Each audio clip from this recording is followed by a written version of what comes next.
তো আজকে বানাবো খুব হেলদি আর ওয়েট গেইন করার একটা স্পেশাল ড্রিঙ্ক। তার জন্য আমি 1 গ্লাস দুধ নিয়েছি, তার সাথে নিয়েছি কয়েকটা আমন্ড, 2টো খেজুর, 4টে পেস্তা আর একটা পাকা কলা। এর সাথে তোমরা কিশমিশ, কাজু এগুলো অ্যাড করতে পারো, কেশর অ্যাড করতে পারো, ভালো লাগবে সেটাও খেতে। যেটা ভালো লাগবে সেটাই তোমরা অ্যাড করো।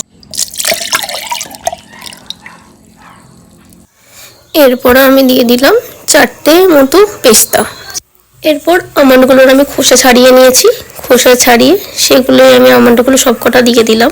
এরপর আমি খেজুরগুলোকে দিয়ে দিলাম এর মধ্যে। এরপর আমি কলাগুলোকে পিস করে নিয়েছি, সেই কলাগুলোকে এর মধ্যে দিয়ে দিলাম। এরপর আমি মিষ্টির জন্য দিয়ে দিয়েছি 1 চামচ মতো গুড়।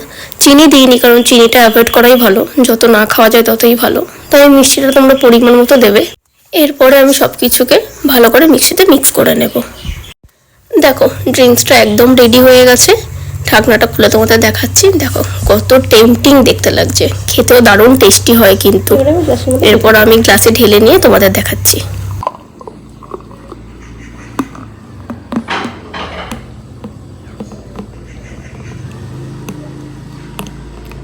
দেখো তো ফাইনালি আমাদের ড্রিঙ্কটা রেডি হয়ে গেছে। খুবই ভালো খেতে হয়, টেস্টি খেতে হয় আর হেলদি। তোমরা খেয়ে জানি।